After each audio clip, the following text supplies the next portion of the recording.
Assalamualaikum warahmatullahi wabarakatuh. Saya Vivi Sistiani dari kelas Analisis Sekuritas G akan mempresentasikan tentang reksadana syariah.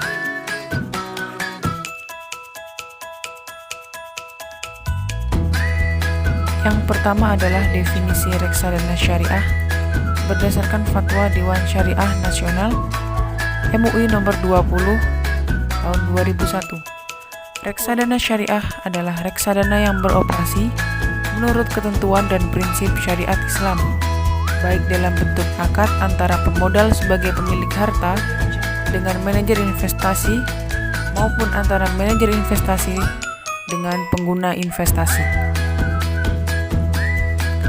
Selanjutnya adalah jenis reksadana syariah berdasarkan ketentuan Peraturan Otoritas Jasa Keuangan Nomor 19 Tahun 2015.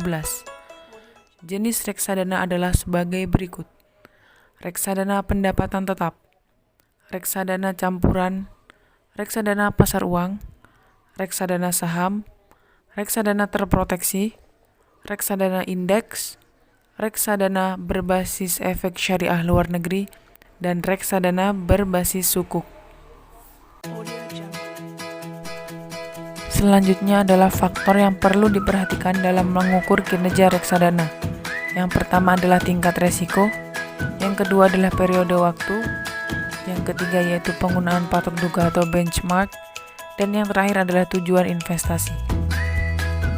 Dalam melakukan sebuah evaluasi atas reksadana, Pada Lilin dalam bukunya telah menyatakan bahwa dalam melakukan evaluasi kinerja reksadana, kita harus mengukur seberapa besar tingkat return yang didapatkan oleh investor atas risiko yang ditanggung oleh reksadana yang telah dia lakukan.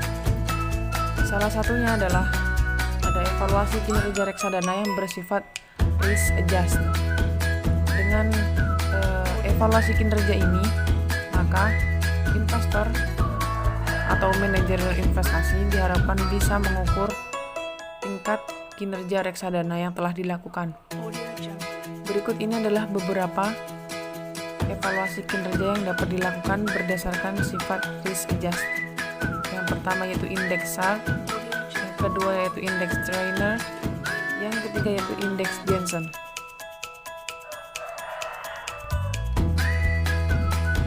Indeks SARP atau metode SARP yaitu mengukur kinerja portofolio dengan cara membagi premium return dengan resiko total suatu portofolio yang dinyatakan sebagai standar deviasi. Standar deviasi merupakan besar kecilnya perubahan return suatu reksadana terhadap rata-rata suatu reksadana yang bersangkutan. Semakin tinggi indeks SARP suatu portofolio, maka semakin baik kinerja portofolio tersebut. Indeks ini biasanya digunakan apabila return suatu portofolio hanya sebagian kecil saja yang dipengaruhi oleh return pasar. Selanjutnya yaitu indeks Trainer atau metode Trainer, mengukur kinerja portofolio dengan cara membagi premium return dengan risiko pasar yang dinyatakan dengan beta. Karena pada umumnya fluktuasi harga saham dipengaruhi oleh fluktuasi pasar. Asumsi yang digunakan oleh trainer adalah bahwa portofolio sudah terdiversifikasi dengan baik sehingga risiko dianggap relevan adalah risiko sistematis. Semakin tinggi indeks trainer suatu portofolio, maka semakin baik portofolio tersebut. Indeks ini biasanya digunakan apabila return suatu portofolio sebagian besar dipengaruhi oleh return pasar.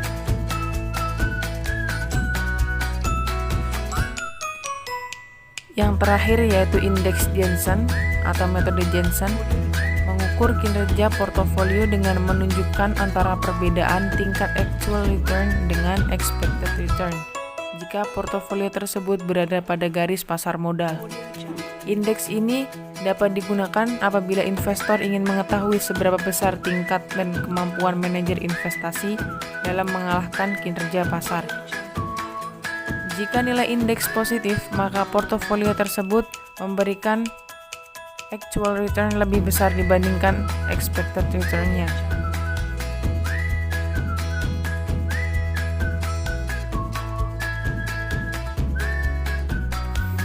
Demikianlah presentasi yang dapat saya sampaikan. Kurang lebihnya mohon maaf dan terima kasih atas perhatiannya. Saya akhiri.